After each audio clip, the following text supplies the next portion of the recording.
My name is Kristen Winters. I am a real estate agent with Long and Foster. I work primarily out of the office in Purcellville, Virginia, but I actually work all over the place and I am licensed in West Virginia as well.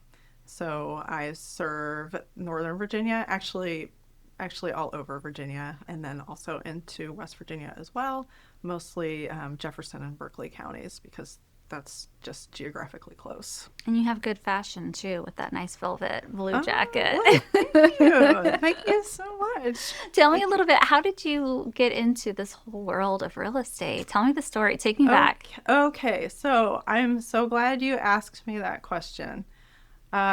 Because the how I got into real estate and all of the things that I have done to get here today at this point they all contribute to why I feel passionate about my job and why I love real estate so much and and the reasons why it integrates so seamlessly into my life and the lifestyle that I have wanted. So I mean, we don't have that much time, so I won't go that far back. Girl, But take me as far back as you want. so I am originally from Kansas, born and raised my whole life. We moved after 2008. The economy was terrible. My husband at the time lost his job. We moved out here for his employment, and then got divorced. So it was sort of just a big mess. And so I had this like a long period of time that was sort of just like swimming with the wreckage of all of that. I feel like here in Northern Virginia as a single mom with two small children. So during that time, I had been doing some web design work in Kansas. And that's like I've done a variety of things in my lifetime, and so and it's all like one thing leads to another. Like I said, we do not have all day, but at that time I was doing web design work, and so when I moved here, I got a job with Gannett, the USA Today company, doing kind of the same thing I was doing for the newspaper, the Salina Journal, where I worked in Kansas. And so that was my introduction to the corporate world, where I then stayed for almost 10 years. And I guess that was sort of like the diamond factory for me because I'm more of a creative person. I'm more of a soft skills person. All of the skills I feel like I have a strength were not needed at that job. And so the whole, all those years there, I kept that job because it was a good job. It was a good salary. The hours were flex. The commute was terrible, of course, but with the flex hours, it was okay. It was a good atmosphere. It was, they were sort of into that whole tech atmosphere. So, like we had ping pong tables and bean bags and, all of that. So in a way it was a cush job, but then at the same time, it sort of depends on who you are because it also kind of felt like a trap, and that corporate culture is just unforgiving. And especially if you're in tech, I was one of the few women that were there. And I was a housewife from Kansas on teams with, like tech bros who were like just got out of college. Like they were all in their 20s. I don't know. It's just like, so, I mean, it was fine. It was fine. It was good. Everybody was nice. I loved everybody. My manager was awesome. And there were a lot of reasons why I got through that. But anyhow, trying to make this long story short. So I'm going along in this job, and while it's a really nice job, it also feels like soul-sucking torture. So the whole time I'm trying to figure out how to get out of it and wanting more, like something more creative, but also being like everybody is, you've got to survive. You have to make a living. I've got these kids. The responsibility is great. You can't starve. I can't say, oh, well, I'm just going to go make t-shirts now and then I quit and then we don't eat. Like you just can't do that. Just the pressure of survival just kept me there. And the whole time I'm thinking like, how can I get out of this? what can I do? And nothing seemed to be a right fit. Nothing worked. I went through, like an entrepreneurial, like a school, like an online thing. I was looking. So I have a background in my bachelor's degree. I have a double major in studio art and psychology. And that's a lot of like, I did counseling when I graduated. And it seemed like art therapy made a lot of sense. And so I started grad school for art therapy. But that was in 2018. And then in 2020, it all like the perfect storm of just things, like culminated. So, so I was trying to finish up grad school for art therapy because I got almost all the way through it, almost all the way. The COVID hit, my kids were at home. They were struggling with their own health issues, school issues. The company, Gannett, was shrinking. So we had gone from 4 people on our team to 2, and I was one of the 2, and plus taking on some other responsibilities as well. That took up all of my stress and all of my time. All my neurosis was sucked into trying to get through, trying not to look stupid at my job. So I'm like, all these skills I don't have, I'm like trying to make them work. And then also, just have to say it, menopause hit at the time. So like everything. So grad school, all those things. It's like I was like my kids, like that was the main thing. I'm like, they need me. I can't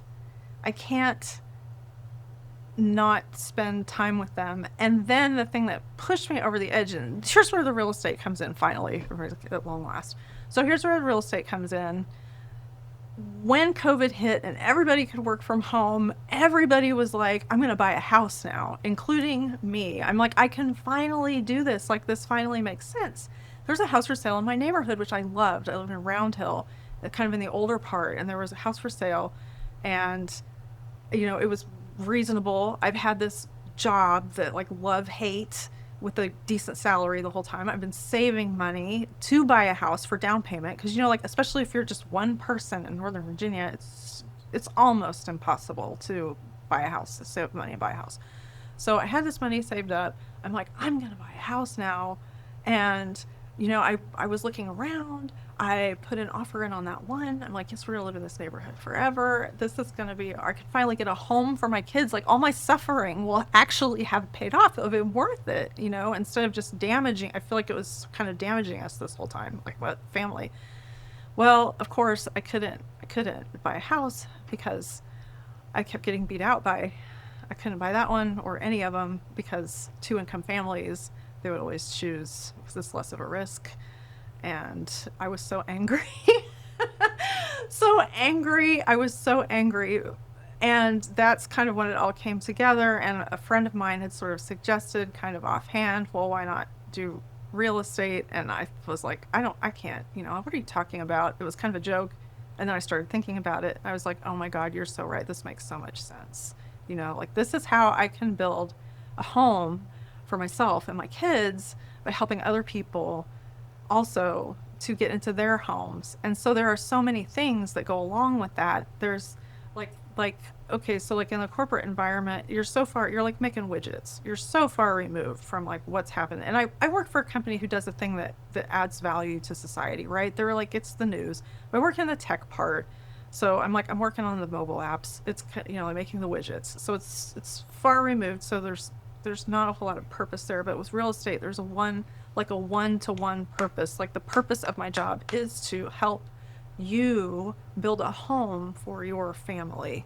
So there's a huge amount of purpose there. So is it worth it when I am not spending time at home and when I'm spending time with other people trying to do that? Yes, 100%. 100% it is. Plus, it allows me time with my kids who are teenagers now, but as people who are parents know, it doesn't matter if your kids are teenagers or if they're babies. I think they still need you the same amount. So I have the opportunity to be there for my kids. So I do a ton of driving around with them, and we do a lot of talking and spending time together. And they still are having some. My kids have, and this is not like family identity by any means, but they have POTS and Ehlers-Danlos, which is becoming more and more common now. So I don't know if anybody out there hears this can relate, but anyway, that's like, we do a lot of working on that because It's just a condition that takes a lot to maintain so that they feel really good, so that they're thriving, which they weren't thriving before. So I feel like real estate's a gift that's given me it back, like time with my kids, a purpose. I'm helping people. I'm meeting people, all kinds of interesting people. You go on adventures, which I love. Like, I love adventures. I love it. Like, and some of my favorites are just like raw pieces of land where it's like you have to, sometimes don't even have an address, so you have to figure it out. And sometimes you have to hike up a mountain through brambles, or, just going in, like some of the houses are really old, or they're absolutely gorgeous, which most of them are, like, and just like spectacular design. So you get to see all of these things. So it's really, I don't know, I just love it. And it folds in, it's not just a job, it's a lifestyle. And of course, like, it's not perfect and it has such stressful ups and downs, but if it has purpose, it's 100% worth it. It's not you're not suffering for no reason. You're suffering for these major existential reasons.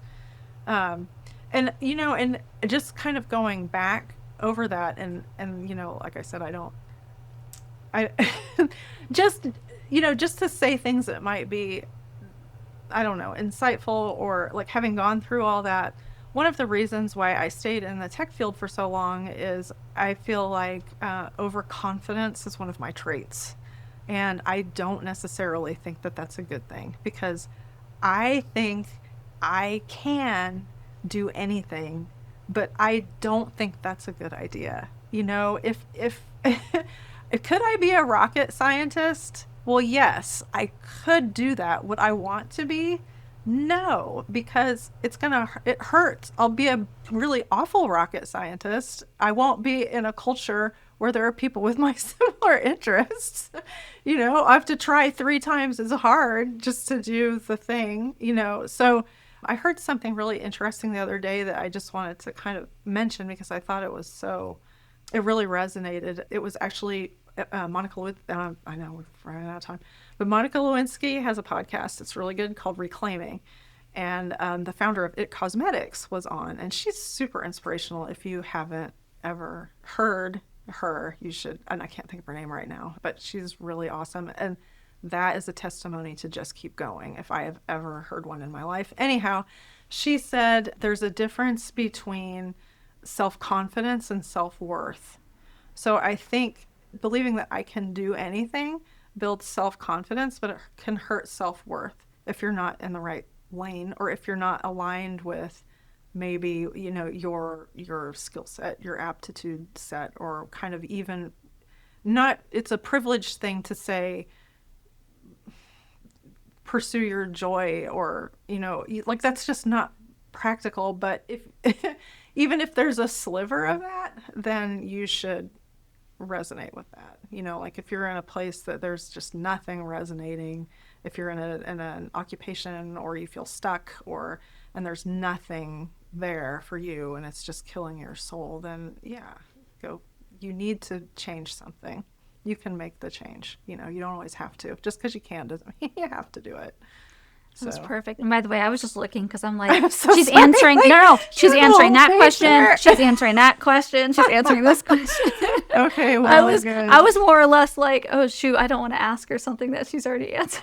No, you can't. So you can't. Because if there was anything else, like. No, you're good. I just went into a. Where do you think yourself? I'm at this point. I'm kind of like, screw the questions.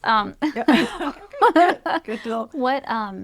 Where do you see yourself? Especially, you said, did you end up in Round Hill? By the way, did you end up finding a house in Round Hill? Yes. No, I have a house. So this is also it's all been kind of like a profound journey. I have a relationship. Like, when I stopped, like, what I did was, during 2020, I was part of the Great Resignation, so I did quit. And I took that money that I had saved for down payment on a house, and I was able to live on it for a while.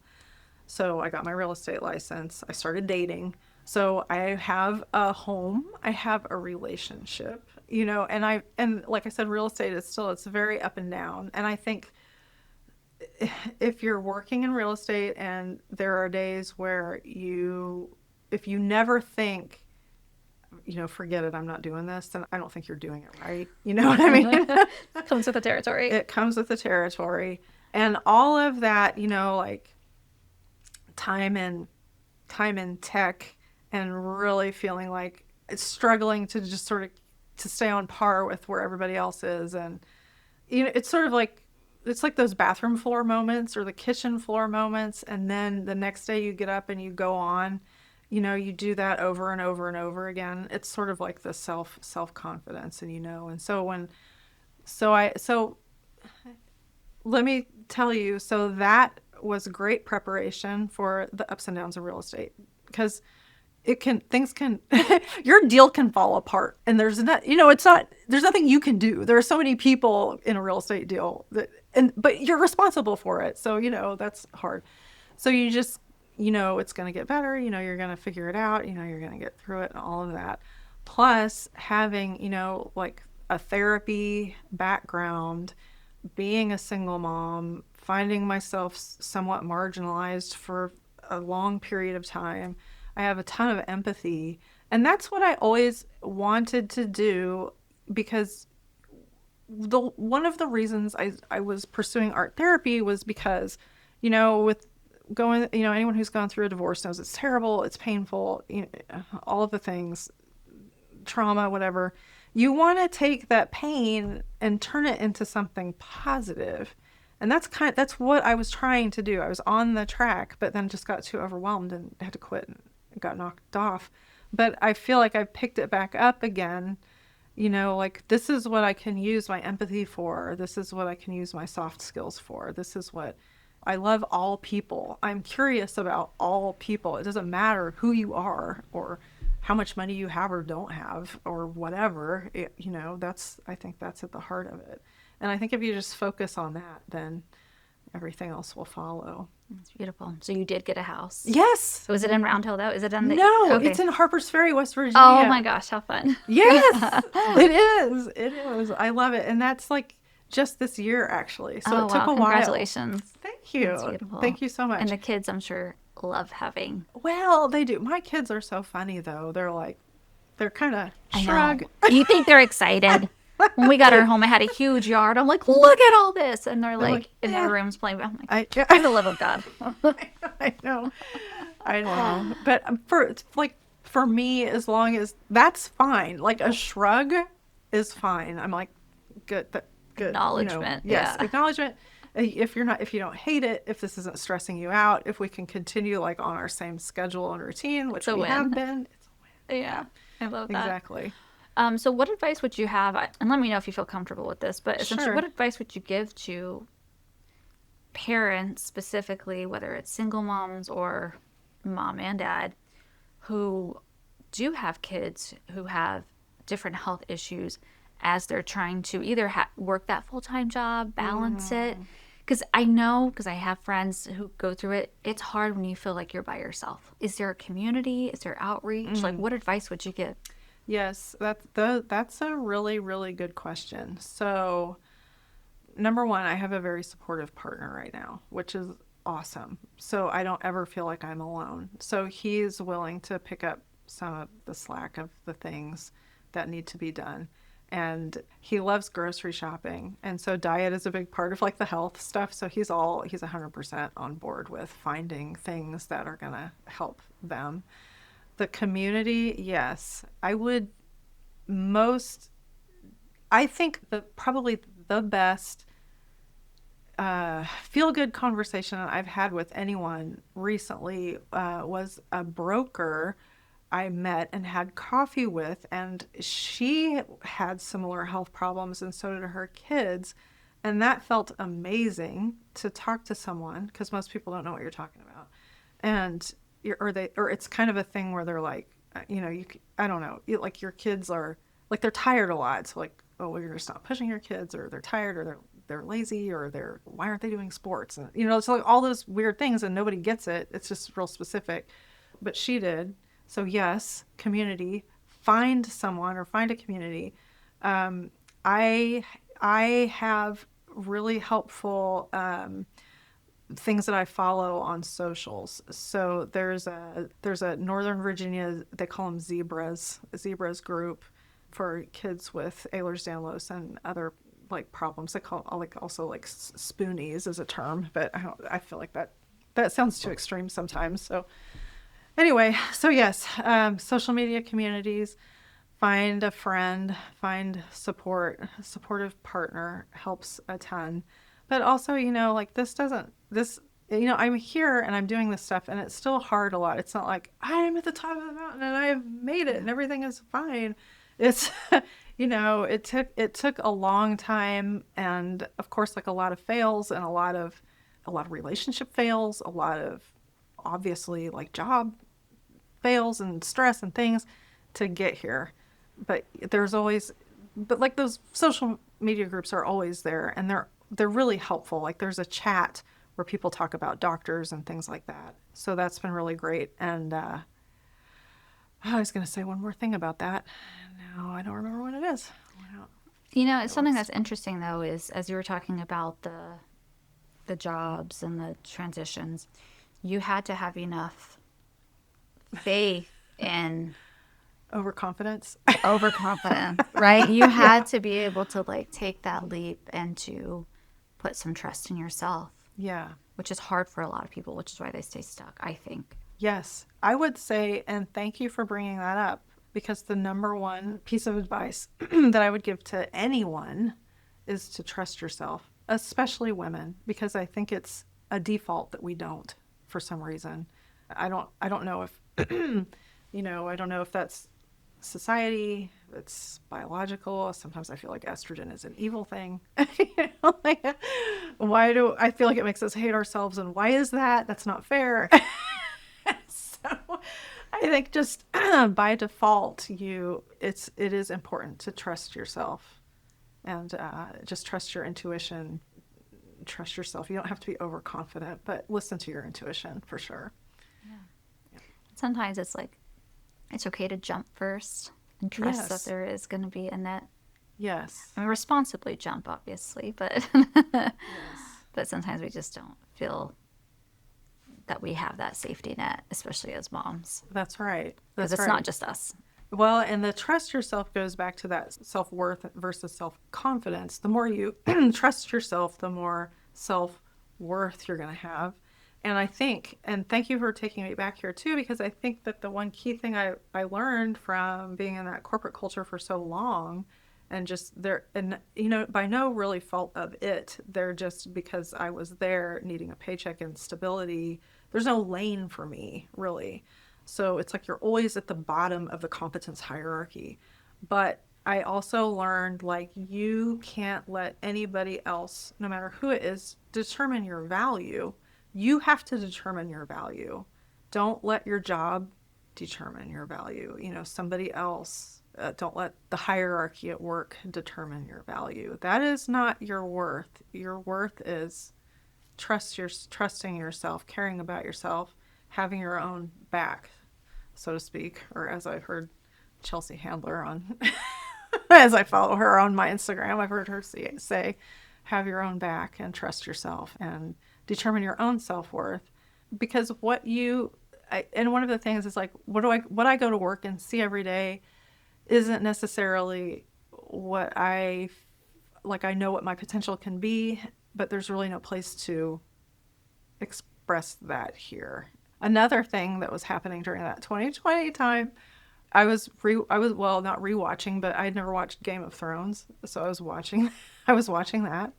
And Daenerys Targaryen was like a huge inspiration for a lot of my decisions that I made at that time. I haven't watched Game of Thrones. Okay, well, she's mother of dragons. So she comes from a line of people who they have dragon blood, and so they can kind of communicate with them. And so she rides a dragon around, and she is leading these people into battle, and like she's giving pep talks from the back of a dragon.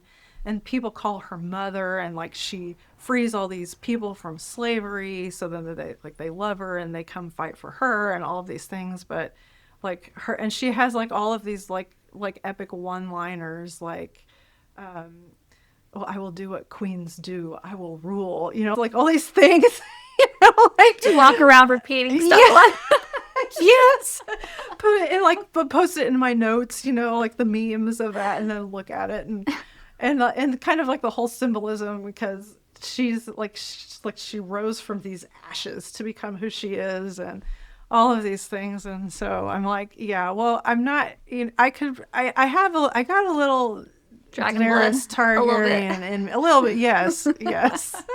So you can kind of use like that imaginal world for inspiration. Not that I haven't, I don't ride a dragon. I was going to say, I not haven't yet. conquered anything, but I'm like, if it takes that big of a push.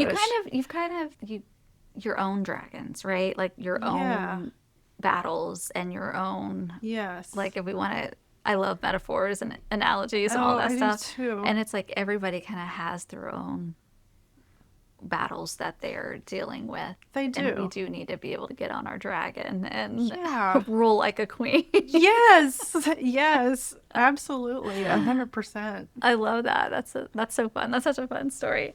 Is there anything else you would like to touch on, or any pieces of advice that you would like to share before we wrap it up? No, I think we covered it all.